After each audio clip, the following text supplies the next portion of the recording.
Hello, everybody. Welcome back to the Section 214 of BC Line podcast. I'm your host, Ascent, and I'm just here with my co-host, Hammer. What's up? And that JS is away for today, but hopefully he'll be around for next week. But you won't be around here for next week because you've got another No, Canadian game to work I on. only got So, 2 more weeks of games the rest of the season. So only 2 more games I'll miss, and then I'll be pretty much smooth sailing the rest of the season. So I just want to mention this is the first time I'm here for a win. So thank God, yeah, finally. you've suffered too much over this past 2 years, even though I don't like your baseball team. It's like, man, Mhm. even that's way too much suffering that you've Yeah, seen for, and now you've gone through all that broken glass and you found the light at the end of the tunnel a today. win, a So win in person. a So win thank in God person I was at the game. It's pretty against the fun. team that against the city that nicknamed themselves the Hammer, which Yep. is great. Which Oh, that's always funny. yeah, you had a feeling that a win would be coming here, right? Because Mhm. there's no way it couldn't, right? But Yeah. It was feels it like was it. the first game of the season where I really thought that we were going to win. Um, I was Mhm. posting that image. Remember there was a screen cap from 2 episodes ago when I was like Yep, you because were of when we were looking talking up in about a the Bryce ceiling. Yeah, overthrow. So that was yep. screenshotted, and I post that I on Lions game screenshotted that. days. Yeah, Or you screenshot it, but I sent yeah. it on Lions game days, a little thing. But that didn't apply today because I was actually excited. I thought that I thought we had a really good chance of winning today. We won. It wasn't too convincing, but a No, win's all that matters. We'll get into that. no. I'll call it like a C plus win because it kind of feels like BC could should have had more than what we've seen, right? But again, I will give them a little bit of the mulligan on this. That it was everybody getting healthier. The Lions were looking much healthier in his game compared to the last few games. But it was just this is kind of like a get right game, and I mean it didn't really do all that much to get right. But we're gonna need to get right for next week because they're gonna be playing Calgary on Yep. a short rest as well. So you're gonna be seeing us again fairly Yep. shortly. Well, me and Chas at least, but No third um, stringers. yeah. But before we get into gut check and everything about the game, I do want to do some house cleaning topics or talk Mhm. about some house cleaning topics for a bit. For one thing, I will say that yes, I'm doing fine. Longtime viewers know that I live in the Port Moody area, and there a few days ago on Wednesday afternoon there was actually a 1.5 hectare fire in Anmore, west of Anmore, between Balkella and Anmore. And thankfully, it was across the board inlet from me, so I didn't worry about that too much. But it was like really close, right? Like it's probably the closest wildfire I've ever seen in my life, right? And I hope it stays that way Mhm. for the rest of my life. But yeah, it's Right across the inlet from again you, literally. literally, yeah. Yeah. And again, I was thankful that I was separated by a large body of water, right? But We've yeah, had it really rough with fires this summer. yeah, it's been a very rough. Well, it's been for the past 5 years, really. It's been Hmm. rough wildfire season, but 2023 especially was pretty bad. But yeah, this is definitely up there, and yeah, It's just gotten to the point where like I'm not really. I'm looking forward to summers in terms of Lions games, but in terms of uh the heat and wildfire risk, I'm not. I do not like Hmm. that. I Uh, agree. And this is nobody where does. we want to say a huge thank you to the firefighters. I mean, Yes. they do an amazing job. They do a tough job. And I heard we got some firefighters from Mexico and from Australia. Yeah. So shout out to them for helping out. I Um, yeah. I did see I was on a walk a couple of days ago in the College Park area in Port Moody, right? And I saw a fire truck. I live near a fire station, right? And I saw a fire truck come Mhm. by, and I waved at the firefighter, gave him a thumbs up, right? And Oh yeah. yeah, A lot of I CFL imagine he players appreciated that. become Yeah, firefighters. And that's also pretty cool. yeah, yeah. I was like, okay, thank you for saving her bacon, right there, because uh, yeah, I was pretty nervous moment for me, but again, I wasn't too nervous. Like I wasn't like overly freaking out, but it was still a fairly close wildfire to me, and I'm like, I hope it stays. that distance, right? Agreed. But again, yeah, the worst of it is definitely out in the sticks, and especially in the Okanagan. Unfortunately, that's where my godparents live in Osoyoos, right? Mm. So, uh, Especially to all the Lions fans out there too. and the You Lions know, we fans had out two there, yeah, games out in Kelowna this year. I mean, not just to them, it's to everybody. But yeah, yeah, it's they get hit real bad every summer. And I've driven through the Okanagan before, seen all the burnt trees. It's pretty surreal. So I yeah. hope for the best. I've driven through Lytton a few years ago Ooh, myself too, right? And yeah, that was there was brutal. just absolutely nothing left out, and I imagine if we're gonna if we have a drive through the Okanagan, it'll be a similar scenes, right? Which is just devastating, and I hope that Yeah, hope that everyone that lives in the Okanagan area, like any of our viewers that live there, or just they find if they watch the Lion, like I hope they find comfort that they got a win to witness, yeah. right? In this tough time, at least, Oh right? yeah. Like it's smidge of happiness. It's what they need, right? So yeah, and thanks to the firefighters as well. So uh, yeah, so that's that. Another thing I want to talk about is well, what also happened today was Team Canada beat Team USA in the Hlinka-Gretzky Cup, which is like the under 18 Oh yeah. uh kind of championship, and I just find it funny that a dude named Brock England had 2 goals and 3 assists, right? So America's getting beaten by England 300 years later. So yeah, That's good. like Yeah. finally got some England's got some measure of revenge for the War I of 1776. So always love it when we beat the mhm. US. Yeah, and we kicked the absolute out of them. It was 8-1. It's I mean, it's not something that most hockey fans are really going to care about too much, because it's like we want to beat them in the Olympics, we want to beat Mhm. them in Four Nations face-off, and we want to beat them especially in the Stanley Cup final. But yeah, it's the minor got it's minor, literally minors Ooh, winning this game, right? And yeah. uh, We'll still hold that grudge. We want to win that. So that's yeah, nice. I do congratulate Team Canada for just Mm. routing the U.S. on the way to winning gold. So Oh yeah. yeah.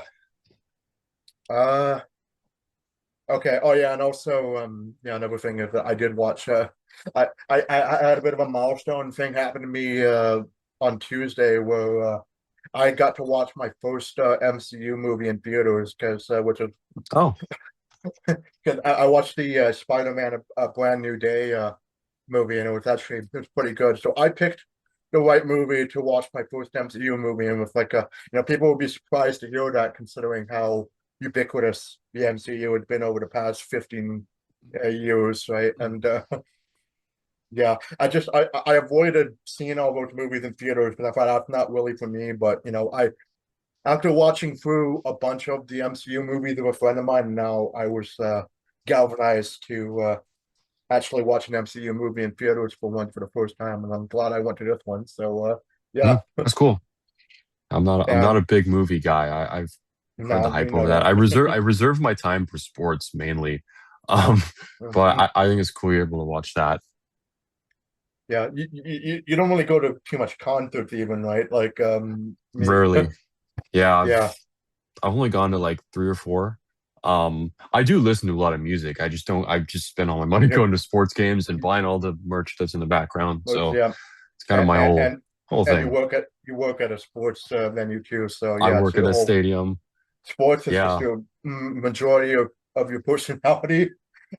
Same here. Right? Well, Oh yeah. I talk about hockey often with my my non-hockey fan friends, right? Mhm. And they know how much I hate the Anaheim Ducks and the Pittsburgh Penguins, right?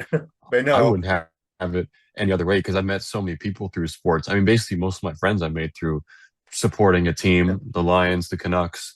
So it's nice that I have a common interest with like most of the people I know. yeah, Um, and yeah, this podcast was born out of a oh love yeah, for the BC Lions and the CFL, right? So I love it. I want to Uh, say one thing, which is a good segue to Lions talk, is right. when I was on the train, I ran into one of the ushers from the Vancouver Canadians games. 'Cause I was working in the stadium. I've gotten to know most of the ushers, and they're all really nice people. Mm, Most of them are old and they're retired, and they just do it for fun, for the love of the game.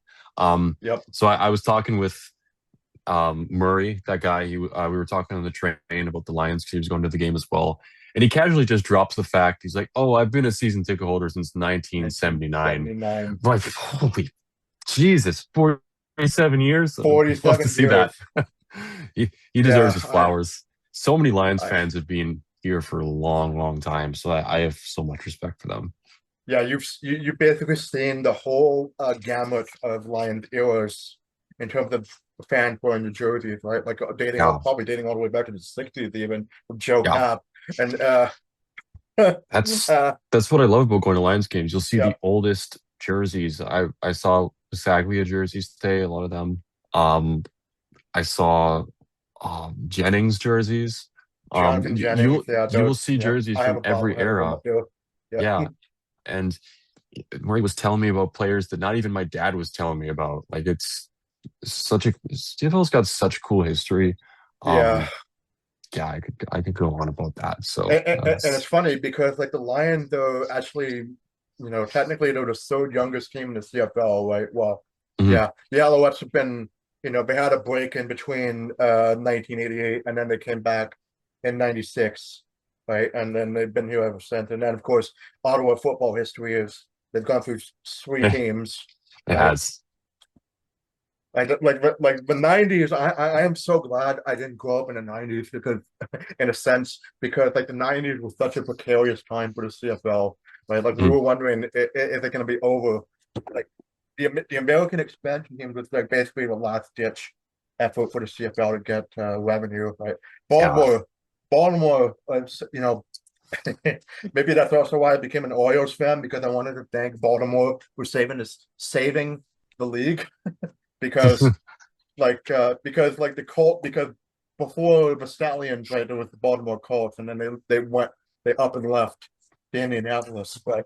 And Baltimore NFL fans are so salty that they supported the CFL, right? It was they had a really good team for 2 years and then won that Grey Cup in '95, right? And that saved the CFL in The the CFL '90s. is so weird, man. And that's the best Yeah, part about it. So much lore. My dad goes on yeah, about it, the stuff that went on in the 90s. So I'd love to hear more of that. uh, Um, One more thing that Murray mentioned is that he loves Amar Doman, which we all do. yeah. We I do, was yeah, telling him how like I've been being a casual my whole life until Doman, really brought the hype over the last decade and or this decade in particular. And yeah, he loves him like we all do. So yeah. Well, I mean, we've yet to award him with a Grey Cup appearance, right? But please, dude, he certainly, deserves it. certainly the 2024 Grey Cup was like one of the shining moments of his Dude, organizational skill, I had so right? much fun that weekend. Yeah. It was unbelievable. First year of our podcast, and it was like quite a doozy, right? And yeah, I will never forget Yeah, that. that was amazing. uh, but yeah, so yeah, had a lot of things happen like during the game too. We'll get to that in a recap because like at Yeah, halftime there was someone special you met there, but we'll get to yeah. that in a bit. Want to Let's mention that at some point. Yeah, gut check. yeah, gut check. So there's 3-5. The Hmm. Lions are, and Hamilton dropped the 3-5 too. So like this game was very important for BC to win to help improve our crossover chances, and they got it right. So it's not over now.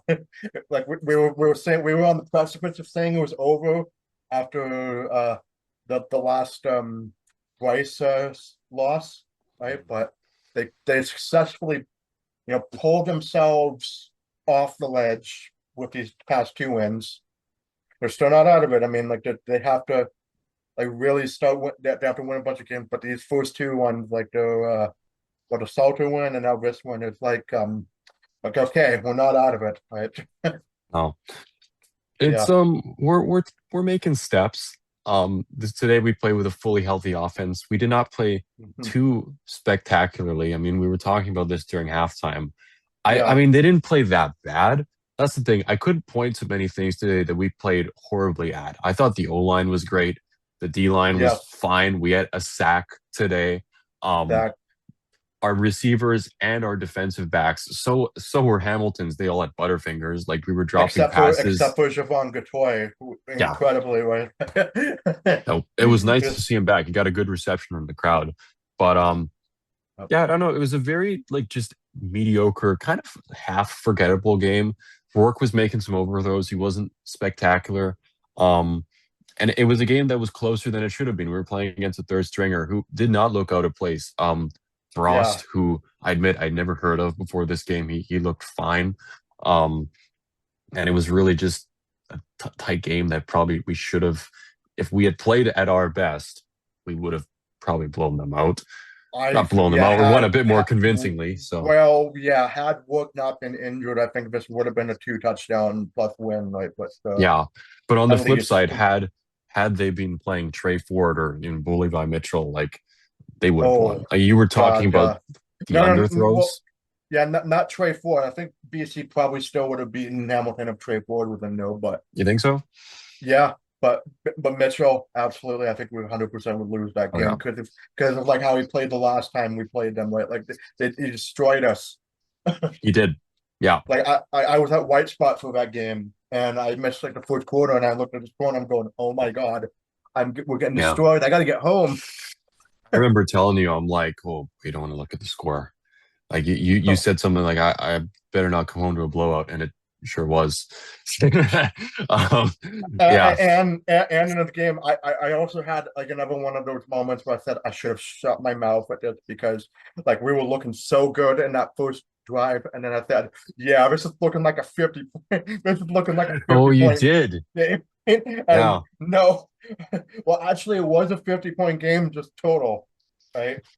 yeah, 27-24. Yeah, 51. yeah. It was, I I've really been thinking of ways how to describe this game, but there was just a lot of like nothing happening. Like at the end of the second half, BC had four straight two and outs, and us and Hamilton were going back and forth two and outs until Hamilton you ended know, the half with a field goal. So it was kind of I could have fallen asleep at some point, and then I woke up, something. and then I wake up, and I go like, "Oh, nothing's happened." But Yep. just to advance in time, I I'll just say go to sleep, and then well, I want to mention uh, one thing hilarious to happen is that I bought this game. I bought the ticket off our Douglas College alumni yeah, link. So $23 to sit end zone uh on the sideline. Pretty nice, pretty good seats. Um yeah, I section what waited 208, right? 209 and I 209, yeah. waited until about 2.5 hours before the game to buy the ticket because I was like, okay, what if Student Rush comes and get it for cheaper? And then sure enough, half an hour later, two After hours you get those before the tickets, game, they dropped the Student Rush for $15, better seats. I'm just like, what the hell? What was that for timing? It was not a good start to my adventure today. Although I'm not complaining. The seats were fine and only cost like $7 yeah, more. But still, it was really hilarious. mild End of the day. inconvenience, right? Yeah. But I thankfully, it didn't find it turn into a funny major that inconvenience. Yeah, no, it didn't at all.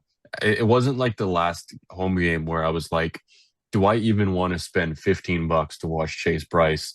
And in the end, I mean, probably no, wasn't even worth $15. That was a terrible game. Today it was a CFL game and we it won. So that's all that matters. Worth the price of admission. it was a game. That's what it was, right? And yeah, it Yeah. was just That's it how was I can the call both game of of our all home time. games. Yeah. Yeah, yeah. Well, yeah. I guess one more thing before we get into statistics, before the gut check, do you want to say that Hmm. What happened? The uh halftime call? yeah, yeah, let's go into what happened with the halftime call. Yeah. We might as So well. So we were doing our halftime call. I was in the one of the tunnels or the ramps, and abruptly I'm like, "Wait, I'll be right back." I take my headphones off. I see Carl Meyer's wife, and she Yeah. sung the national anthem today, and she did a great job. So I went up to her and I'm like, "Hey, you did a great job in the anthems." And I told her that I met Carl at the First and Now, and he's a great dude. She asked what my name was, and she said that she'll tell him that. So it was just pretty cool. I it was funny to see Yeah. her while we were doing the halftime call, and also that her and her daughter were wearing 17 Carl Meyer jerseys. I'm like, That's cute. that Yeah. is them. Who else would be wearing the punter's jersey? Yeah. Maybe me in the future because I love Carl Meyer. He's a great punter as well. But that was really Yeah. funny. I'm getting interrupted by seeing a family member of the Lions. I always Definitely one of the say, funnier things. I always said like the real football sickos would wear a punter jersey, right? And Yes. yeah, we are football sickos, and we would definitely purchase a call my jersey, but everyone on sale. uh, but yeah, Totally do that. again, it's just another one of those moments, like in the midst of our podcast, like crazy things happen. Like we met. I met the fan after the Grey Cup, and now you've met Hmm. the punter's wife and daughter. And the punter. So that's Uh, the whole family now. yeah, It must have been funny me just like abruptly just dipping on the call and then coming back. I'm like, hey, I I met was Carl I Meyer's was wife. wo- I was worried that you were going to get taken away by security because you were like loitering or something, right? So what But was gonna no. happen? Yeah, that was that was a fun moment. I love that. Okay, like okay, you didn't get kicked out of the building, right? That would have been Oof. horrible, but no, Really wholesome. yeah, really nice, and yeah, I mean, hey, uh, Mrs. Mayo, if you're watching this, yeah, Yeah, thanks for meeting one it of our co-hosts, right? was nice meeting you. That was a fun interaction. So love the Okay. Lions. Yeah, or speaking of Lions, I do want to get into the statistics of this win, right? Hmm. Uh, yeah, I'll start out with the BC stats, then you obviously have to do the Hamilton stats because I it's know Hamel. But it. yeah, so I'll start us out here. So yeah, Nathan Rourke went, in his return from his shoulder injury, like he was out for a little under a month. Like I was worried he was going to be gone for more than a month, but yeah, he returned. Didn't have the best game in terms of accuracy. Went 22 for 39 for 370 yards. So he did have another 300 plus yard game. Like, that's like 60%.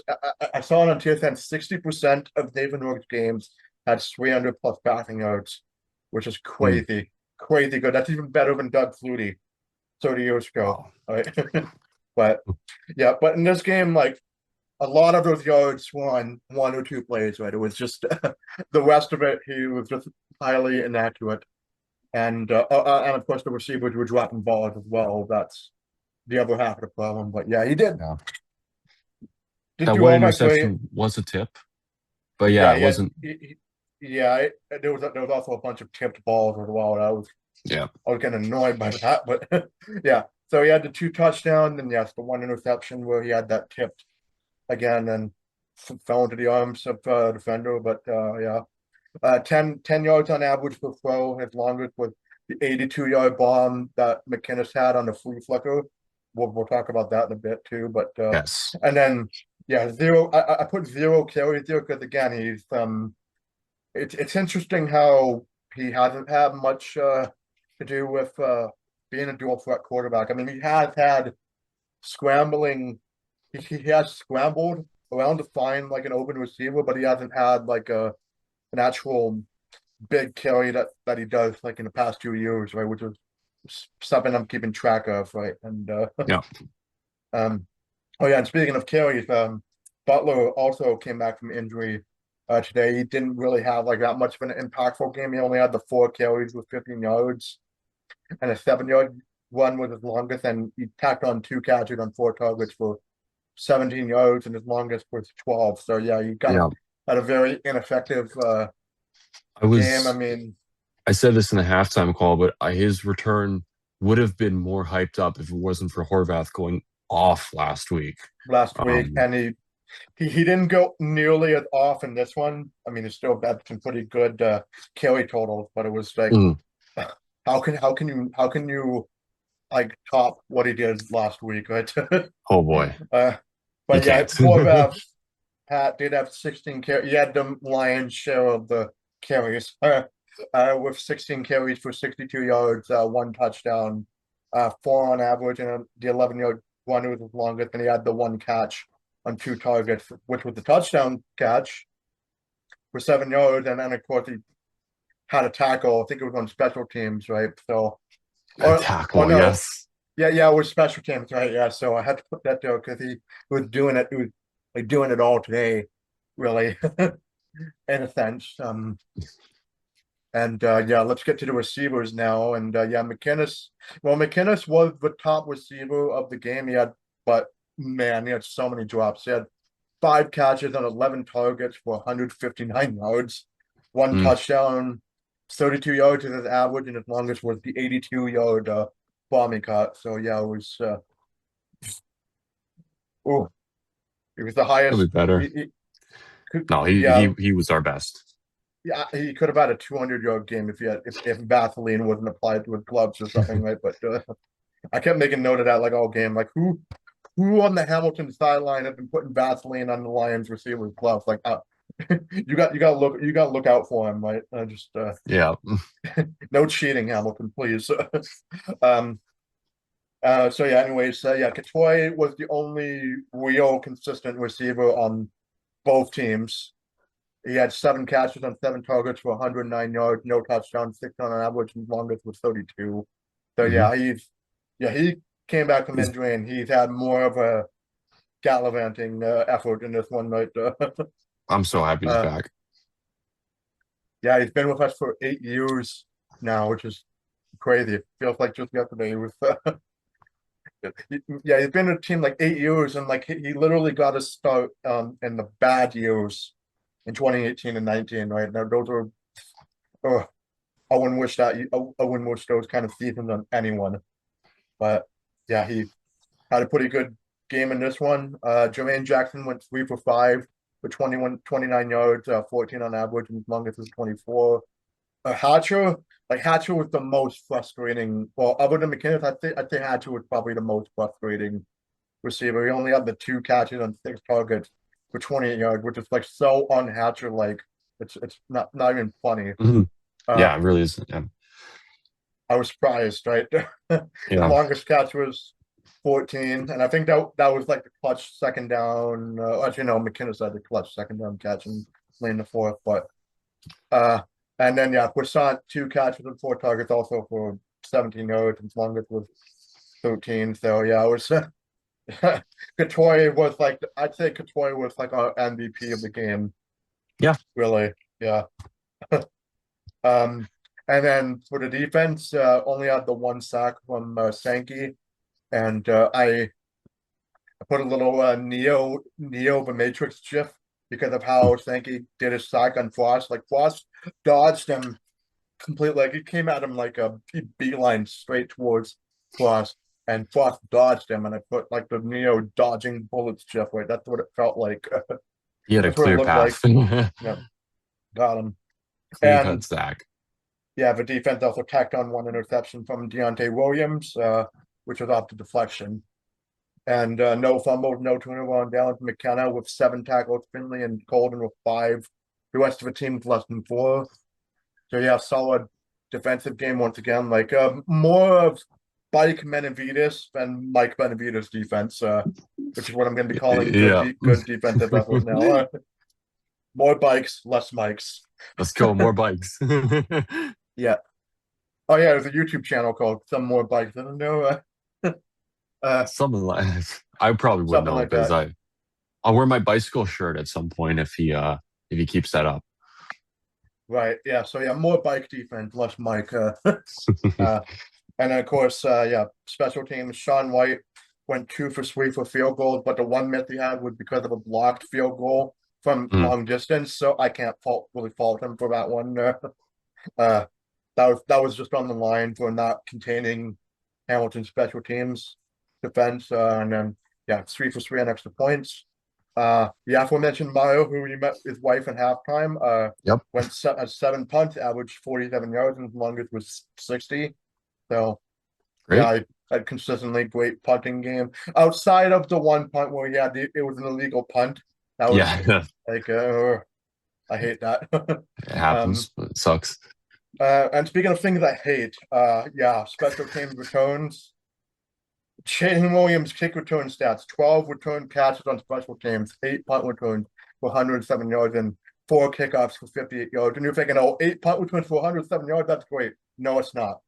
Because he averaged 13 yards per punt, as long as it was 18, and he averaged 15 yards per kickoff, and as long as it was 19. That's not good. Still, that's brutal. You being capped at 20 yards in returns is just terrible. And the funny thing is, like, you're going to get to it in the Hamilton stats real soon, but like one of the returners was a defensive lineman named Owen Hubert. He had the one kickoff return for 21 yards. In his one kickoff return, he already had more yardage than Jaden Williams averages. A D lineman. A D lineman, which is embarrassing. I said if Wooden on Hamilton had like a much better special teams game, but I'm already thinking McKnight should be fired. Which Wow. I was close to actually being serious about that, because like nothing has changed. I wanted us to go back to the Voltron of special teams coordinators, right? Which was like everybody was doing the special teams. We're right? back to the days where no yards is better than the returner. Sadly. Sadly. Oh Oh no. God. Okay. Okay. All right. Let's quickly move on to the Hamilton stats, which is where that's your neck of the woods. So Time for the hammer stats. Harrison Frost, not Harrison Ford. He went 20 for 33 with 239 yards, one TD, one interception, and his longest was 46. He had one carry for 2 yards. Dolagala, who's somehow still in the league, 4 carries for 5 yards and 2 touchdowns. So he's their real short yardage guy. He had half the points for Hamilton, which is embarrassing. Yep. Roundtree the third, 3 carries for 13 yards, averaging 4, and then 2 catches on 4 targets for 7 yards. BC's one defense was fantastic. Yeah, right? They barely ran the ball. Barely. Yeah, for a third stringer, I mean, that's a lot of confidence to put into him. Unlike Bryce. Augustine, 1 carry for 3 yards. Receiving, Myron Mitchell, 2 for 2, 61 yards, longest being 46. Gittens Jr., 7 for 9. 54 yards, 1 touchdown. Lawler, 3 for 7, 48 yards. He had a few missed targets, averaging 16, longest being 34. I'm glad, because Lawler victimized us constantly when he was on Winnipeg. Yep. Well, everybody victimized us in Winnipeg. Oh, yeah.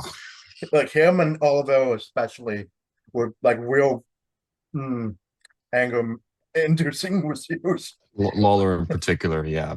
Yeah. Keandre Smith, who torched us last year at BC Place, only went 3 for 5 for 39 yards, averaging 13, which, at the expense of some other receivers. Hamilton has great receivers, man.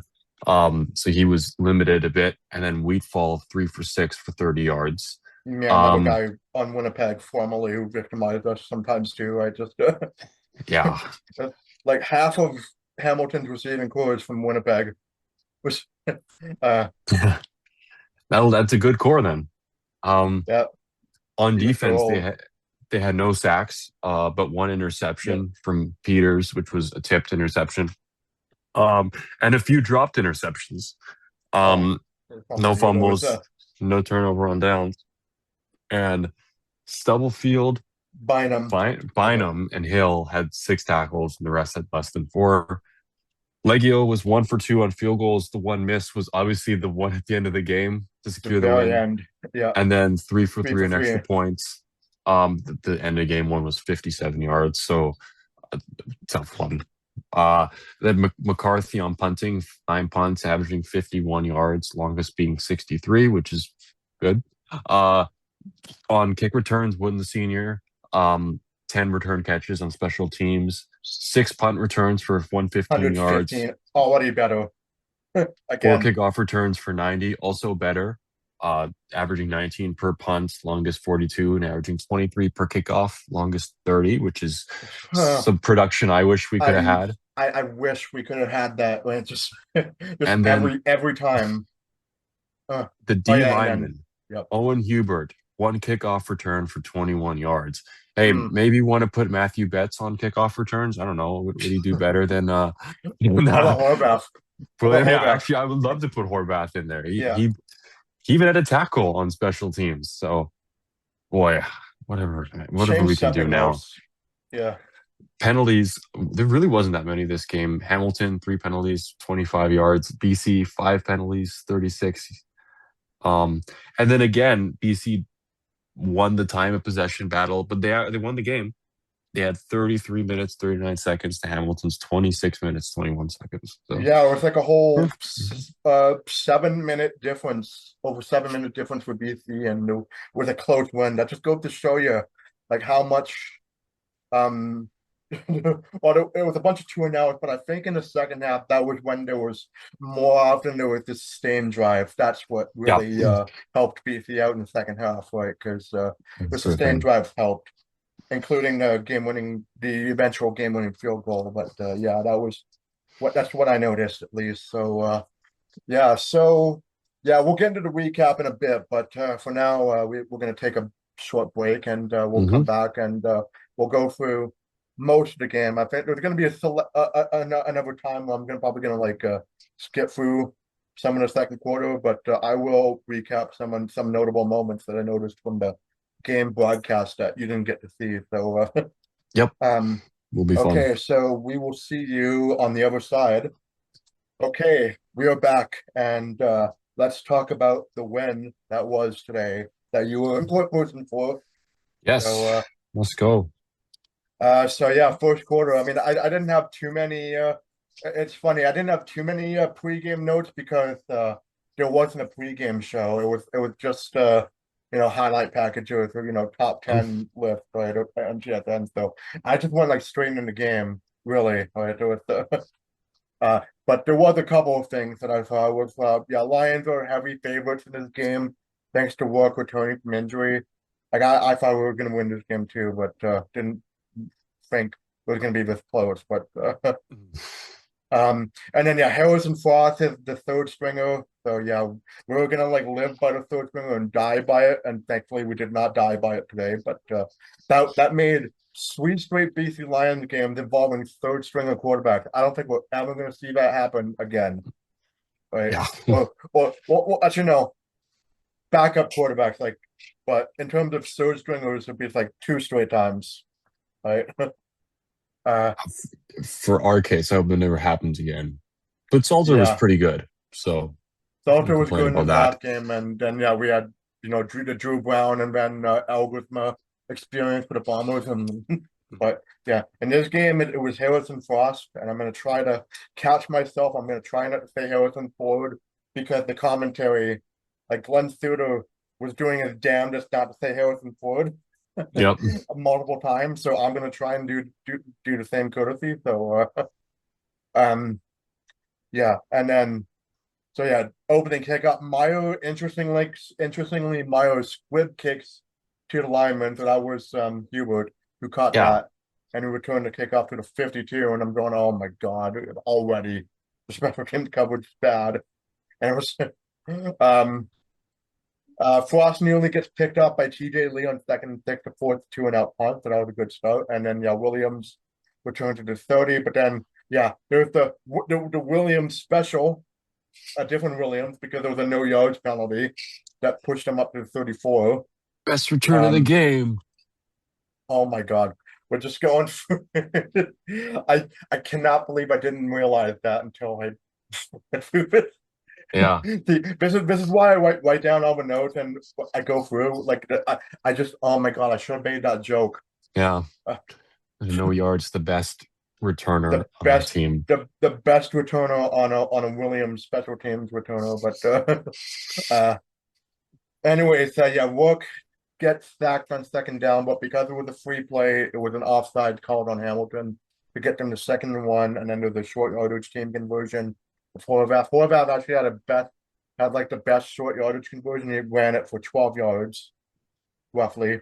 Rook passes to McKinnon in the middle of the field to convert for 10 after another short yardage conversion by Horvath, and then Hatcher converts on a quick pass on 2nd and 10 for 12 yards. Jackson converts on a first down pass for 20 yards to get to the red zone. Oh yeah, it's a funny moment, and I mean we don't really talk about penalties all that much, but did you hear Andre Prue say I did. That was Edmonton? it was funny. We're all laughing at that. He said offside. Edmonton, no Hamilton.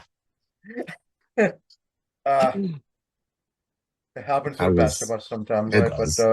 It was funny. yeah, it was a denied too many men penalty. But yeah, he said Edmonton. I'm like, oh, would have been interesting, but but then yeah, Horvath catches and Howard runs into the end zone to take the early lead 7-up, and the extra point was good. And it was at that point was like, okay, if we're going at this click, we should be up by 50 points, and I should have shut myself down. I should have shut my mouth right there. Like, Yeah. mm, it was 50 total points, but not in the way we expected it to be. But uh, Wooden bobbles the kickoff on the next play and then returns the ball to the Hamilton 25. So yeah, he bobbled it, but then he got it and then he returned it to 25. Tier thing graphics, number one, they made a bad Frosty the Snowman, Frosty the Snowman pun, and I went, I, even though I'm of the age where I can be a dad, I still groaned at that, right? I was like, oh, Frosty the Snowman, whatever. What is Uh, that? That is. I it's have not no even winter, words for that. not even winter. Like, as Man, I'm glad I wasn't watching the broadcast for that. as Frosty the Snowman's pass is deflected for another new INT, so more like Frosty the Farman. Uh, yeah, so never it was a new INT, despite it was like a schnozzle of players falling incomplete. And I took the term schnozzle from it was a Hockey Night in Canada commentary. It was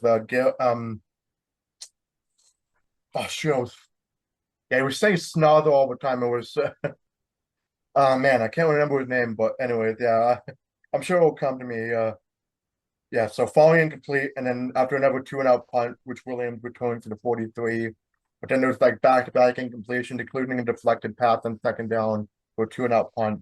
And I'm like, okay, I'll give him that one. So, we're not going to go up like 50 plus points on them, but yeah, little did I know, right? Wooden returns it to Hamilton 29, and then Mitchell converts on a second and 6 cross pass for 15 yards. Lawler converts on a deep pass on first down for 40 yards, and I went like, oh no, they're going to tie the game here, aren't they? And they did. We fall evade shoddy tackling by the secondary on a first Oh, down pass to the left sideline. That was a blue. That was yeah. that. We went from Mike Benavides to Mike Benavides on that defense in this That drive, was right? brutal tackling. Mm, Benavides could not even save that. That was just bad tackling. it's They like bad literally tackling. ran through three guys. And Yeah. even though BC called for unnecessary roughness after a fourth down one, like I knew they were scoring a touchdown anyway because they Yeah. were called for unnecessary roughness to get them up to the one, and then Dolagala easily runs it into the end zone for a game time major. And I went, okay, that was just a comedy of errors, and those just, oh man, like it's gonna be one of these games. And then yeah, Williams wants to kick off to the 35, but holding is called to push them back towards the 10-yard line, but that's not good, right? Mm. That's like the worst starting field position in the game for BC. McInnes does convert on a first down pass for 15 yards, but then work is overthrowing McInnes slightly, and he nearly gets picked off on first Yeah. down. Right through the guy's hands. Through the complete Yeah, drop and from the then defensive back. yeah, and then Hamilton's call for offside. Like there was uh, well, Hamilton actually did have an interception. Like if it was going to be reviewed, it would have been an interception, right? Like that was on an almost interception catch, right? It was like, but because Hamilton got offside, it was nullified, right? But that would have been an interception, 100%. Like you Mm. know what I'm talking about, right? Like there was the oh, but yeah, on the last play of the quarter, Jackson dropped the first down conversion to force the punt and start the second. One. Like, okay, do that. And now here's where there's a bunch of punts in this game. Oh boy. Yeah, I will say that yeah, Wooden returned the punt very well up the left side of the field to the BC 44. So that was like Hamilton's best special teams return, like at the start of the second quarter. And then Frost throws deep, complete to the end zone to Smith on second down, but BC had called for illegal contact on Thomas Oliver on Lawler for a 10-yard penalty. Smith manages a 9-yard catch gain on first down to help the short yard conversion to get into the red zone. But then Roundtree is short on a check down pass on second down to get the third and second, but short yardage conversion helps them so they get to like goal to goal range, and then Frost gets hit as he throws by Betts on first down, and then he nearly gets picked off in the end zone, which would have been like a Bryce special there, right? But no, Frost is not Bryce because he throws his first real touchdown pass to get and take the lead 14-7. And I'm dreading like, oh no, they're gonna upset us. Yeah. And that doesn't help that Hatcher drops a second down conversion pass by work to force a 2-and-out punt. And then there's another 2-and-out punt for Hamilton. There keeps being 2-and-out punts until like late in the second quarter, because before it was 3-minute warning, Frost threw it to Lawler for 7 yards on third down, and then afterwards they just play it. Hamilton just played it safe by punting it. Who returns to the BC 21, and then Butler then had this first carry of the game to go for 7 yards, and then this is like the major touchdown of the game, where it was like literally a flea flicker pass. McKinnis catches and then runs all the way into the end zone for 82 yards. And I was worried. Like, I saw a flag. I was hesitating to write this down in my notes because I thought it's going to be called back for OPI. Thankfully, it wasn't. It was DPI. So I would, anytime I see a flag, like anytime I see like something great happen for BC, I look around the field to see yellow on the field. Yeah. Right? And I got nervous. I saw that right away. I didn't celebrate immediately, but then DPI was so relieved. That was a great touchdown. Ran all the way, and he was nearly caught by the defensive back, but he legged that one out. So actually, I think Hamilton. I think even Hamilton thought this was going to be OPI as well, because like they gave up on the McKinnis. Like once McKinnis ran, like they gave up catching him, right? And they thought it was going to be called back, but it didn't. Right, so it's kind of like bad defense by Hamilton there, right? That's why you hustle. Why you hustle, even if you assume something good happens to you, you got to make sure, right, to tackle them, and they didn't. So, it's to our benefit that they gave up. Right, it's much like the Winnipeg defense, but so we tied the game at 14-14, which is great. But then there's a bunch of Wooden returns to kick off to the Hamilton's 37, and then Stanky sacks Frost on second down. This is the Neo dodging the bullets sack that he got, right? And love that one. And he dives out of the way for a loss of 7 for a 2-and-out punt. And then on BC's next drive, up from the 35, Butler loses 2 yards on a first down run, but then Couture catches and converts for 15 yards on 2nd and 12. Which is huge, and then Work overthrows Hatcher on 2nd and 5 to incomplete to force them to punt. And I saw Work get real frustrated on that particular pass, right? Like he was attacking himself constantly. Like I saw it on the broadcast. I was like, just and then here, this is where Mayo gets penalized for the illegal punt. So unfortunate mistake for him, like the only mistake he made, thankfully, but but it did help. It helped Hamilton immensely because it helped them. Because after 2 chunk play passes and a short one, Leggio nails the half-ending field goal from 47 yards out to take the lead very late in the half, 17-14. And frustrating. Didn't have too much enthusiasm at halftime. Like really thought we could have done a lot more than those numerous 2-and-outs in the second quarter. So it was just a whole lot of meh, but it was, for the impact plays that BC did, they were pretty good. But again, a lot of it was just like, what are we doing here? Right? We should be stopping these guys. We're healthy, right?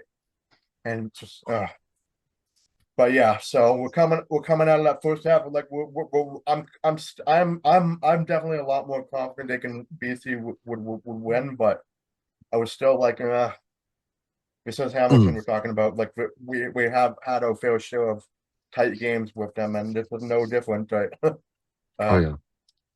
So quarter, Williams returns the opening kickoff of the second half to the BC 31.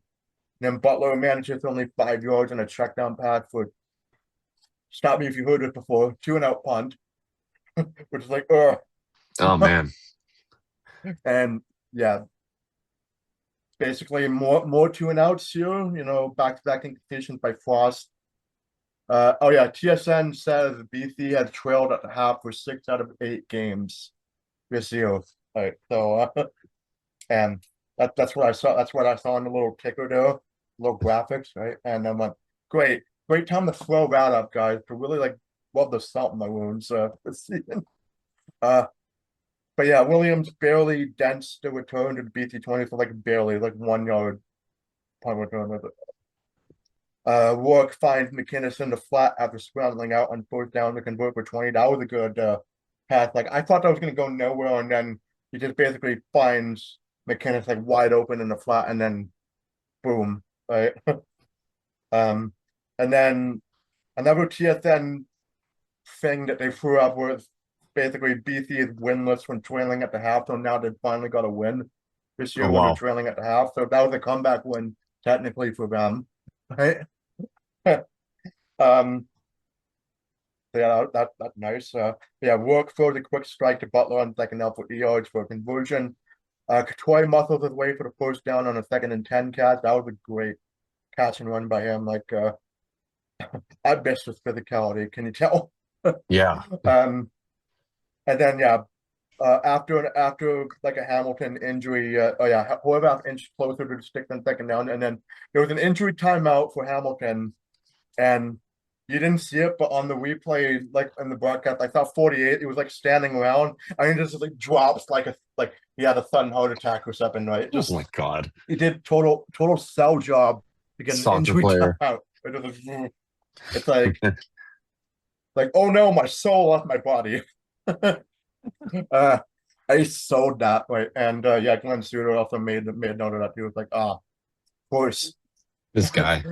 this, but yeah, didn't matter because yeah, we ended up getting the touchdown anyways. Like after a few good catches, and Hatcher does catch and spin for more yards into the red zone, and then yeah, Butler does his thing to get the one, and then Horvath easily secures the lead taking rushing touchdown, 21-17. So yeah, that sell job didn't work for the Hamilton defense, right? So uh and yeah, now Wooden once again bobbles the kickoff, but returns it nicely to Hamilton 40. That was also what was frustrating, was that Wooden kept bobbling kickoffs, right? But it still amounted to like even better yardage than what Host got.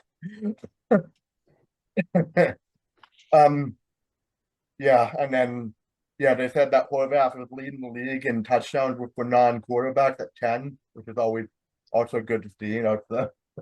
So was that, and then Lawler only manages 5 yards from the catch on BC's blitzing defense support the 2-and-out punt.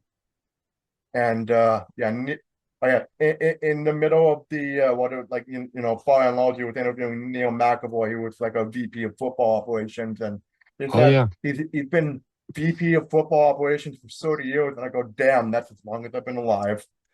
They But, they gave him a tribute on the Jumbotron today. That was really oh, nice. there we go. Yeah, that's Yeah. why he was okay. I was wondering if that was the reason why I got interviewed. So He has now 300 wins with the BC Lions. as a 300 VP, wins in 30 years. Very good. So they add a lot of nice messages, including Wally and Rick Maiden, or they put that in the Jumbotron. It was really wholesome. yeah, that's Yeah. nice to shout him out for that, right? And Yeah. we'll shout him out too. So yeah, 30 years Oh, being a VP, and like yeah, so basically, huh, long as I've been dedication. alive. Wow. So yeah, so after that, Katoy catches and converts for 30 yards on 2nd and 10 in the middle of the field. And then he came out briefly just to get his hand checked. Like he got injured a little bit, and I thought, oh, Mhm. that's not good. And then Yeah. yeah, I think it was probably just to get like his hand iced up or something. He must have hurt his hand, right? Because that's what I saw, right? Like he was kind of gripping his hand constantly, right? And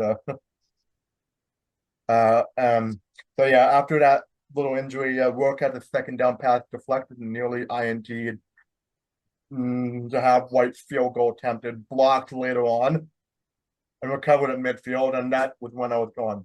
I was when I was in like the the game day photo that you took, right? I was like, oh Yeah, no. that was brutal.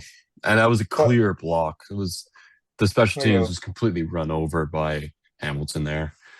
yeah, but thankfully, that dread was short lived because after Frost underthrew a deep shot to Lawlow on first down, that's where I said like, okay, Boley by Mitchell would have absolutely made that a completion, right? Uh, on the final play of the quarter, Frost's pass is deflected into the waiting arms of Deontay Williams, returned it to Hamilton 29. I'm like, okay, we're in business. Yes, we can take, we can extend our lead. Turnovers galore. Yeah. So yeah, starting the fourth quarter, Katatonis nearly picks off Rourke on 2nd and 7. So I'm like, oh, that's the guy I want on my team. Like, I know. I remember I it, pointed that out. Like guy with the long name. Man, he's annoying. I can spell his name properly because I'm used to, you know, I'm used to I spelling Greek names, right, with I didn't other even I players. didn't even bother there. He's good. He's very good. Very good. But yeah, he deflected or nearly picked off Rourke, and yeah, that forced an actual field goal. So thankfully, no block that this time. So that extended BC's lead to 24-17 from a shorter distance. So that was also what was key about that field goal. Mm. And then like I think this is going to be the last time I mentioned the TSN broadcast where they had like a funny glitch where they showed the schedule and it showed the Hamilton game next week. Hamilton's logo was BC's logo, like instead of the Oh, so I was cat like, oh, teams. BC's playing twice, sweet. No, no. Yeah, I thought like, oh, that's a bit of an oopsie there for the graphics team, but yeah. Anyways, I pretty much after that funny little moment, right? Frost underthrows deep to Lalo again to force a 2-and-out punt, which Williams returns to 34. Horvath runs for 9 yards on fourth down to help the short yardage conversion. And after an injury timeout on the line from Jacob Bond, Katoy catches and gains like many yak yards up, like stiff arming dudes, and for 20 yards. And that was what secured another 300+ yard game for Rourke. And like I said, 60% of Nathan Rourke's starts have been 300+ yard Yeah. passing games, right? Which is insane. But again, that joy in seeing that was very short lived because in the next play, Hamilton receives the football god gift of deflected INTs as Jamal Peters returns the interception to the Hamilton 44. And yeah, eventually, yeah, that was pretty much like, okay, they're gonna tie this game, and they did, right? Because like it was a bunch of throws. In fact, one of the throws was Frost threw it deep to Mitchell on 2nd and 7 to get down at the 1, right? And then like it was wide open. Like what happened to the secondary on that throw, right? That was Yeah. so bad. That was Mike Benavides' defense scheme, and then yeah, Yeah, then very easy touchdown. Like Dolagala another touchdown to add to his 2, right? Was tied the game, and it stayed that way for a long time in the fourth quarter, right? Like there was a bunch of um drops in his game, including like McKinnon dropping a second down pass and a very catchable one, which forced like them to punt to the 38, and then yeah, Frost had the second and 4 pass deflected again incomplete. That's a 2-and-out punt. But on BC's next drive, like there was a third down conversion. Katoy converted on second down. But BC is called for offside by Horvath stumbling to go back like 5 yards. Well, yeah, Horvath was on like the left side of the field and he was called for offside because he stumbled like he was about to run and then he like stopped. He was stumbling, right, and that was what the offside call was. So that was mm. frustrating. But McInnes does catch a clutch 2nd and 10 throw in the middle of the field for 30 yards. And then this is like one of my favorite plays of the game. Like Katoy caught a screen pass, but then he had blocker help in front of him. But he jumped over a Hamilton defender anyway, and then he managed to convert early. That was that could have been brutal. Right, that could have been like a loss, or wouldn't have been a second down conversion, but it was. So, Yeah. uh, yeah, and then Hamilton called the final timeout with a minute and 18 seconds left here. Horvath runs for 6 yards and first down, but only manages 3 yards with 48 seconds left. This was the moment. This was the moment where I'm like, okay, they could have had like kicked off more time, but yeah, unfortunately, it wasn't enough. But at the time, right, like Sean White did kick the lead taking field goal 27-24, but I'm going like, okay, they've Yeah. got a lot of time 20, left. 20 seconds to Right. go. Long time in football, especially when the clock stops after every play. Yeah, and I noticed that. Well, I mean, yeah, they had a decision to either kick it off or have them fielded at the 40, and I thought like it was a good. Well, it ended up being a good call for Meyer to kick it off, right? Because Wooden only managed to get it to the 38 rather than the 40, so it was like a minor difference, right? But still good. Like it took more time off the clock to get the 20 seconds left. And then yeah, there's a bunch of throws that Frost manages to get into like long distance field goal range, right? They were doing basically a bunch of chunk plays, right? And also there was a moment where Hamilton is called for a procedure with 6 seconds left in the game. And it was a good call for BC to decline it because if they would have accepted it, the clock would stop, right? And that would give like Hamilton some time to put more yardage on to make the field goal attempt easier. But they let Leggio try a game tying 57-yard field goal. Just like it would have sent it to overtime, but thankfully Leggio barely missed it. And there you Yeah, go. BC barely. wins. They survived an unnecessarily tight football game, which is what I called it. Right. Yep. Like, they improved their record to 3-5, which is like very huge for crossover implications because Hamilton fell to 3-5 also. So yeah, that Oof. was It was a tense moment at the end of the game. Leggio actually, because I was sitting basically right where the field goal posts were. He had the distance. I thought he hit it for the first few seconds until Williams ran out of the end zone and took a knee and ended the game. and that was his Um, best play other than the that's the New York. best play of the game. Yeah. Yeah. Um, There was a man, Redditor that made that comment that I saw in the post game thread, and I said, "Oh, I have to say that," but like, that is a brutal comment.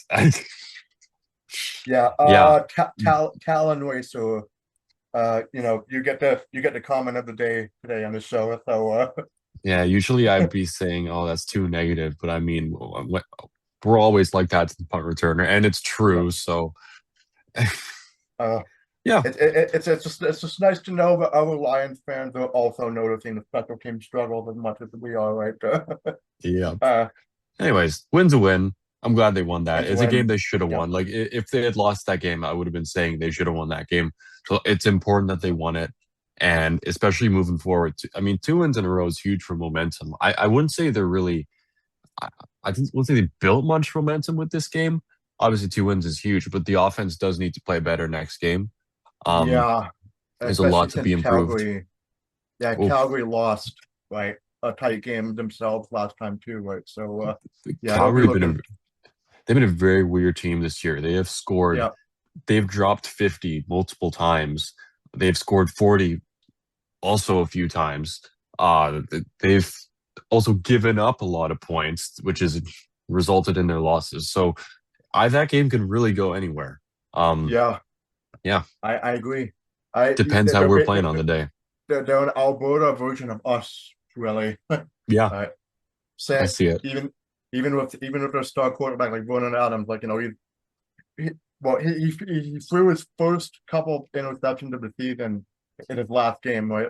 But he was on like a 21 to nothing, like crazy ass stat where he had so many pass attempts with no interception until last game, right? But Yeah, he yeah. had two, I think, one of them being on the Hail Mary. Um, he's still elite, so it's gonna be tough to go against him.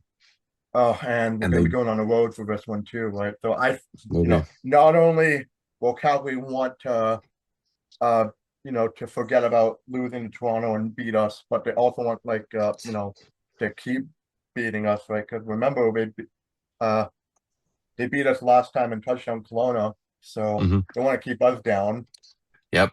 more. On this McAllister dude, he's pretty good. He is I he is dread pretty that. damn good. So I worry about a couple guys on their team. Yeah, Yeah, well, for me, it's more than one, right? I worry about Philpott and Philpott. Yeah. McAllister too, but yeah. So I guess I do want to quickly review the past games this week as well. Yeah. So yeah, like I said, the Argos barely beat the Stampeders 33-30. Like you were able to watch the second half of the game. I wasn't, but because I was busy with other things. But Argo uh Stampede. Yes. that was a back and forth game. Rough Riders, yeah. So the Argos beat the Stamps 33-30. The Rough Riders, no sweat against Ottawa, like 42 to Mhm. 20, and really, Boy. it was a close first half, but like they really pulled away in the second half. Uh, just nothing, and yeah, I was, oh boy. And also earlier today, the Alouettes like destroyed the Elks 48-30. The score looked a lot. Yeah. It I was it will was really 48-24. Right? It was just like a garbage time touchdown at the end, but I will offer yeah, my analysis on two of these teams, the best and the worst. The Alouettes, they are disgustingly good. I think like if Alexander doesn't get injured like he did last season, they're going to win the Grey Cup. They're 8-1. mhm. They have so Philpott and Sneed. Is that I forgot Snead, his name. Tice, Yeah. Um, uh, they Tice the they running have the back. two best receivers in the league, like by a mile in terms of passing yards so far or receiving yards. Got number one quarterback in passing yards. Tice has been very good. He's on the top of the rushing leaderboard for touchdowns, and he's in the top three at least for touchdowns and rushing yards. They're disgustingly good. Yeah, Yeah, they're it they're the team to feels beat. like it feels like the Grey Cup is very to lose at this point, right? It Yeah, just feels like it's the rest of the playoffs is just window dressing for them now, right? the two teams that made it last year, Rough Riders now, they are the teams to beat. They remain at the Yeah, top. And I want to also talk about the team at the bottom, the Red Blacks. I feel bad for them. I feel bad for yeah, Aiden Eberhard. Free him. Um for him, the Red exactly. the Red Blacks are so bad that the best week of their season is the bye week. They can't wait for the bye week because they are 0-8 and like every loss they have been blown out except for that Winnipeg loss, which that was gut wrenching as a neutral, man. They Yeah, really should have uh, won that game. But man, like, they're really this bad? It's they're depressing. at best. I think they'll be a 4-win team, but they can't be winless the entire time. It's Yeah, like it's as much as it's actually much harder to let's just it's easier to be undefeated. I think, but it's hard to go winless, even if you're a bad team. Like you have to have a good game every now and then, right? Like they can't be this bad through the yeah, whole year. They can't be losing out the whole year, right? It would be ridiculous. But yeah. And we talk about next year's playoff format like it's a joke because it is. 8 teams out of 9 making the playoffs is a joke. But yeah, and we use reasons like, oh, you could be ninth in the league and then you could like make the playoffs in the final day. That's a joke. in the final few weeks of the season, even right, like Yeah. you could go on a winning streak and you could slot in, But let's right? say that we had that playoff format this year. The Red Blacks have no wins. The rest of the league has at least 3 wins. The season's Yes, over. They're like not going to overcome that. So that's just how bad they are. It's pretty sad to see. We'll see if yeah. they match the Lions, the 2019 Lions in starting 0-10, right? There's been worse teams than us in 2019, right? But certainly the Elks have,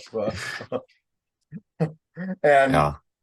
Elks were yeah, 0-9, I think, in Elks lost 2023. 20 plus home games at one point, Oh, right? It was, right. yeah, That was straight. bad. That was So bad. but I'll tell you one thing. Ottawa's lost 14 consecutive games dating back to when they lost to us in the home and home. Like after we choked to them, like I remember the game well. Like we choked to them. That was their Yep. last win. They've lost 14 straight since that comeback when it was Dustin Crum doing that, right? And Man. yeah, 14 straight, and they've tied the Shreveport Pirates, and that was in the failed American. That was the failed American expansion team that folded, within a year, right? The Shreveport Pirates were Wow. the third worst losing streak in CFL history, 14 straight losses. I'm stunned, right? I guess Jake Mayer wasn't the answer.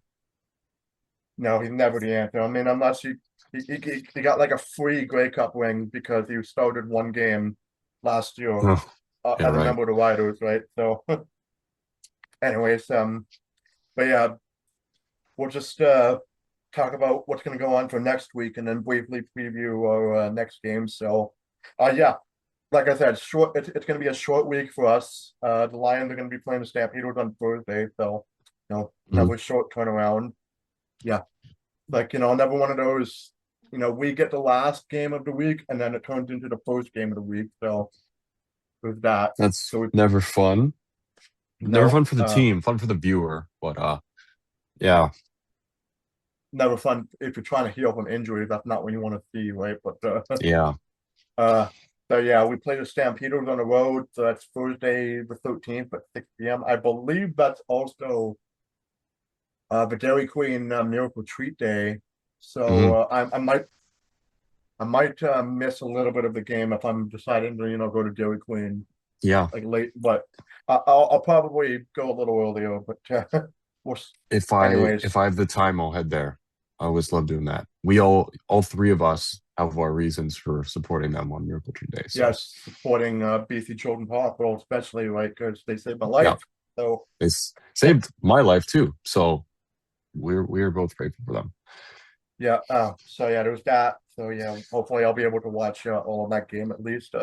Hmm. And then yeah, so that's Thursday. So Friday will be the Red Blacks and the Bombers. Please, Ottawa, for as law, all that is holy. Please, Please, like make up for losing that winnable game against Winnipeg the last time. You have please, to beat them this time. just do it this Like time.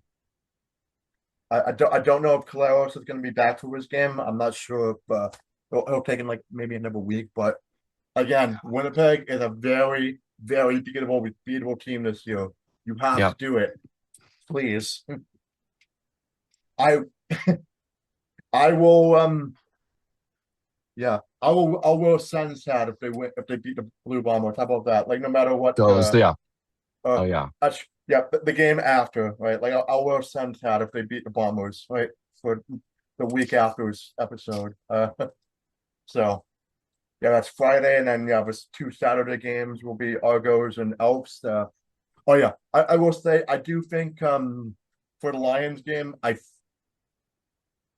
think the Stamps are gonna win this game, like because especially if the Lions play like they did today, right? If they play like the Stamps should probably beat them, but I think that's also going to be a tight game. Bombers and Red Blacks. We're playing the Red Blacks win, but Bombers are probably going to win that one anyways. Uh, Argos and Elks. The Elks are on a bit of a losing streak now. Like they're at 6-3 now, so if Mm. they if they lose and then the Rough Riders beat the Tiger Cats on the day, then the Rough Riders will be back to number one in the West, Yep. right? And the Elks will be dropped down to number two. So we're hoping the Argos can win that game. Like any Eastern team that plays a Western team, we're hoping the East team wins. Other than Always. faith us, Yeah. right? So yeah, hopefully the Argos and the Ticats can win games. But if Frost plays us, well, Frost plays the Riders the way he played us. Like he did really well for He a did. third stringer, right? I Yep. think I think I think the Ticats can upset the Riders, but Mhm. again, there's like a lot of our hopes in the playoffs are pinned on these East teams with their backup quarterbacks or just a terrible team like the Red Blacks. Like a lot of our hopes are pinned on these sub 500 teams, beating Yeah, it's superior tough. teams, right? It's tough when you're bottom of the barrel. It's tough when you start the season off like that. I think we Uh, might need to wrap up here. yeah, let's say goodbye. I So think we yeah, have, we have less than 1 minute. So yeah, there's yeah. our description. Section 214 at gmail.com for long form stuff. And yeah, we'll see you in next week. Bye bye. See you guys next time.